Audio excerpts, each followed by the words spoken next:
Hello and welcome to Hearthcrafts. My name is Charlotte and this is my channel. Sorry, a dog's sitting on my hair. My channel where I talk general rubbish about my chaotic, crafty life. I live on the south coast of England with my 5 neurospicy children and crafting keeps me sane. It's cast on number 12. It is cast on number 12 of the 12 cast ons of 2026. We've done it, people. We have made it to the end. Now, this one could end up being an absolute disaster. It could be one of those classic ones where I try it and I never ever do this kind of knitting ever again. But we will see. The whole point in these 12 cast-ons is we are giving everything a go. Now, this is one, I bought the pattern for this, and it's a pattern, like an actual paper pattern. Excuse me. And I bought it in December. So I've had it a long time, and I knew that I wanted this to be one of my cast-ons.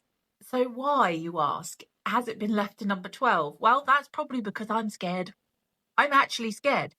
And it's so much so that I actually cast on another project and filmed an intro for it and chickened out of this one completely. And I thought, no, what is wrong with you?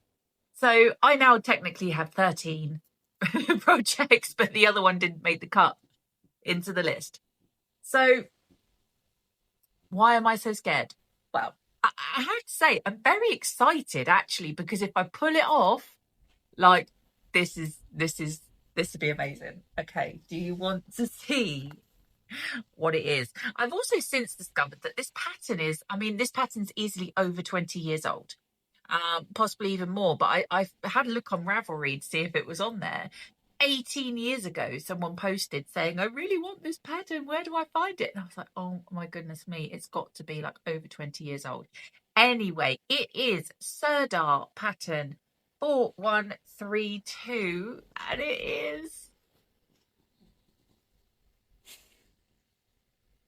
Dickensian mice. I mean, have you ever seen anything more perfect?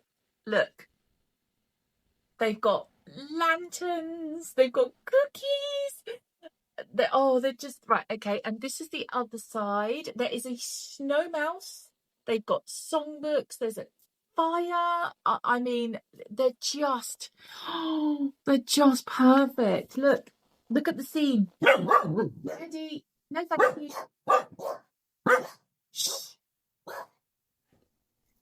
Literally no reason for them to bark. Anyway, look at the scene.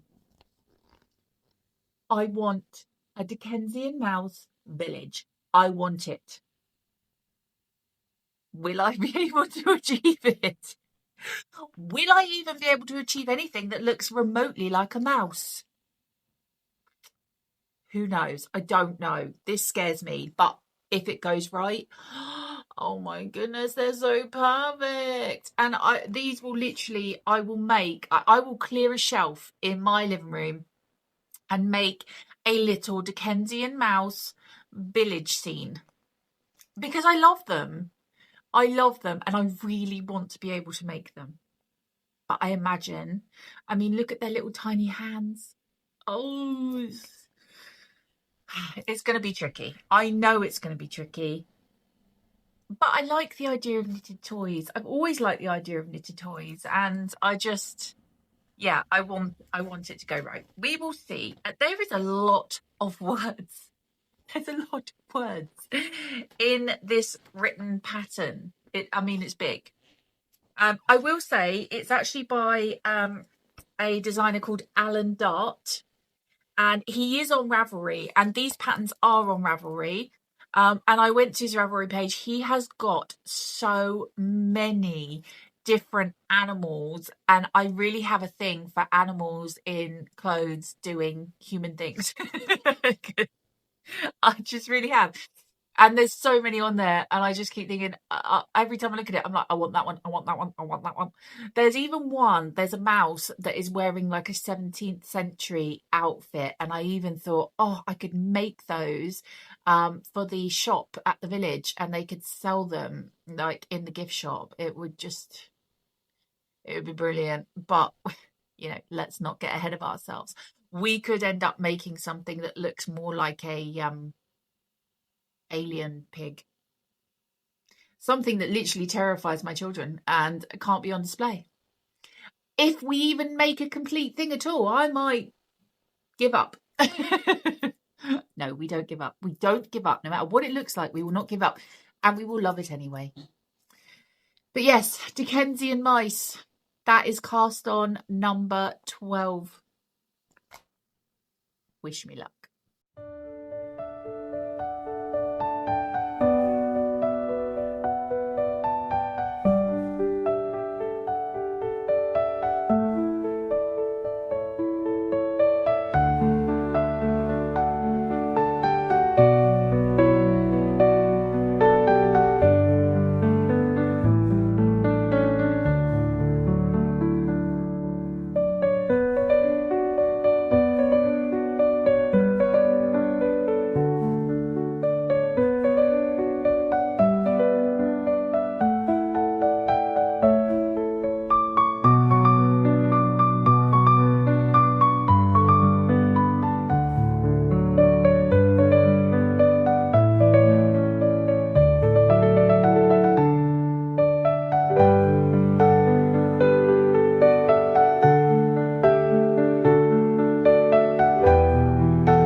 I'm back.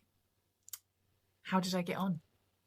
Well, it's been a learning curve. I'm enjoying the process a little bit more now that I've kind of gotten used to it a little bit. So I've been working on this for a couple of days now. I actually thought I would give myself a couple of days because I wanted to come back on the last day of the 12 cast-ons. Today is Saturday, the 31st of January. And I thought, here's my finished Dickensian mouse. Do I have my finished Dickensian mouse? No, I don't. And I'll tell you for why. Trying to find the right tools for the job was probably the trickiest part, if I'm honest. So I started off on 9-inch circulars because you have to cast on a certain amount of stitches, which as a sock knitter, I knew I could do that on 9-inch circulars and that would be fine. So I did, and I created the body. So this is the skirt. I decided to go with a lady mouse. This is the skirt, and this is kind of the mousy bottom bit, and you will attach like the little feet here. And then this is the jacket, the body of the jacket, and you decrease for, this is where the head will go and where the arms will attach. But obviously, as it started decreasing, I obviously knew I had to swap from the 9-inch circulars. Although I have to say, I am very impressed with myself for this skirt and body and what have you. It actually went very well, and I'm very pleased with it. This is just your standard acrylic yarn. This is just the yarn that I bought to do the various different granny squares, and this is a Wendy yarn that I had in my stash. So I just thought I'm just going to use acrylic yarn just to practice on. But I think once that's stuffed, it will be absolutely fine. And I decided to go with 2.75 millimeter needles because I had a 9-inch circular and 2.75 that I used for my colourwork socks. And actually, it's given quite a nice dense fabric. This is a DK weight. All of this is DK weight acrylic, and it's given a nice fabric. I'm really pleased with all of that. Obviously, as I started decreasing, I thought I'm going to have to move over. So I went over to DPNs because I knew I had the right size DPNs, and that was okay. That went okay as well. But then once I got to the really teeny tiny bits, I couldn't quite get my head around. I couldn't wrap my head around how the DPNs worked with such small circumferences. So then I thought to myself, this would probably be easier on Magic Loop. But I don't have 2.75 tips for Magic Loop. I had the cord, not the tips. So I thought to myself, right, what do I have? Let's go for the next best thing. So let me just try and grab this without destroying it. So this is the bit that this is one of the arms that I'm working on here. And all I had was 2.5 Chiaogu tips. Why that's not focusing. As you can see, one is long and one is short. But they fit on my Magic Loop cord, which is a mini cord. So that is what I've been working with. These are actually from a 9-inch circular interchangeable set where you've got one short and one long. And I've just attached them to my Magic Loop cord, and it's working okay. As you can see, this is the second arm that I'm working on here. And it's going okay. I haven't had as much chance to work on these as I thought I was going to. I've had actually a really busy couple of days, not doing anything exciting, just around the house. I've sorted through so much. I sorted out my craft corner because all the 12 cast-ons were just kind of shoved in my crafty corner. It was all starting to look a bit hectic, so I did that, and I did loads of sorting. So I haven't had as much chance to work on this as I had hoped. But I have successfully... I love it. I have successfully made one little arm. Come on now. There we go. So, oh, stop. Right, so basically the way that this works is, this is all guesswork. You kind of make all the little bits and pieces, and then there's a section at the end of the pattern which tells you how to attach them all. But I think this is going to attach here like this. You got a little cute mousy hand with a little sleeve and jacket. So, it's happening. And then this will be the second arm, which attaches like this. Now, I'm going to carry on, and I'm really hoping that I end up with a mouse, because I love the idea of having a little mouse village scene in my living room. But I'm not gonna lie, it's been stressful trying to work out. I think now that I've worked out what I'm doing, and that actually for this kind of stuff, Magic Loop is the way forward. Um, so I will invest in some proper tips. So I'm not fighting against tips that are, different sizes. So skills that we've learned whilst doing this was adding stitches to the beginning and end of a row. Like that was not something that I'd even considered was possible, but it is, because I had to do it to make my little Misi arm. So I now know how to add stitches to the beginning of a row and to the end of a row. So that's really good. Really pleased with that. And it is cute. And look, and when you hold it together like that and you think, yeah, okay, so it was quite stressful getting there, but look, that is a mouse's body with a mousy arm. So I think I'm just gonna keep all the little pieces like inside the mousy body, and then when I'm ready to piece them all together, goodness knows when that will be, because these are some tiny pieces that we're dealing with here, and I don't mind that. I don't mind the tiny pieces. Like I don't mind intricate work, but it's been frustrating trying to work out what tools I'm best using. Now that I know it's Magic Loop, I feel a little bit less stressed over it, and I'm finding following the pattern not too bad. There are certain bits in the pattern where I've kind of had to use my initiative a little bit. So when it says to do, I don't think this is actually at the beginning of the pattern. It says note the cable in brackets to needle method of casting on is recommended, especially when knitting small trimming. So I think that is telling me that I should use Magic Loop. But because this pattern is so old, I don't know. I don't know what the style of knitting was back then, where was Magic Loop even available with, or is this something else that they're talking about here? But when you're doing the sleeves and the hand, it says increase at the beginning of the next two rows or whatever, and then you think to yourself, well, if I do that, well, would that work in a circular knitting way? If I know what I'm trying to say. So what I did was I cast on 4 stitches at the beginning of a row and then 4 stitches at the end of a row, so that when I went round, oh my goodness, that I'm using myself. Does anyone understand? Does anyone? Anyway, I managed it. I made an arm. There was a hole, and I don't know if I can show you on this. This one, it's not been as bad. I think I changed my method slightly on this one, but round here there was a hole, and it was quite big on the other one. But all I did was turn it inside out and just used a bit of the tail to sew the hole up, and it was fine. And there's no hole now. And I stuffed the arm with the little tails, which was kind of something that I would have done with crochet amigurumi, and it looks fine. I'm determined. I'm determined to have a Dickensian mouse, at least one.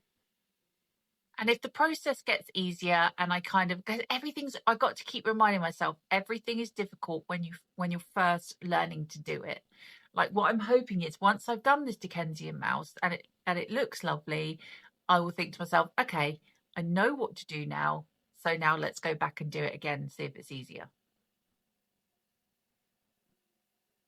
That's what I'm hoping. Anywho, so that's how far I've got with cast on number 12. And we're done. We are done with our cast ons. I am so happy, but also a little bit sad because I have really enjoyed these. What I think what will happen going forward is I will make a 12 cast ons roundup video, which will also be plans going forward of how my vlogs will be. I've got a couple of ideas bouncing around. And I will keep you up to date in my weekly vlog of how I'm doing with each of the cast-ons. So on Sundays, as I said, I will be rolling a dice to see which of the cast-ons will be my focus project, but I'll go more into that in my roundup video. But I just want to say a huge thank you to everybody for following along with my 12 cast-ons journey. I mean, we've had some highs and lows, haven't we? We've had some emotional moments, we've had some ups and downs, but we've made it. We've made it. We've got through the cast-ons.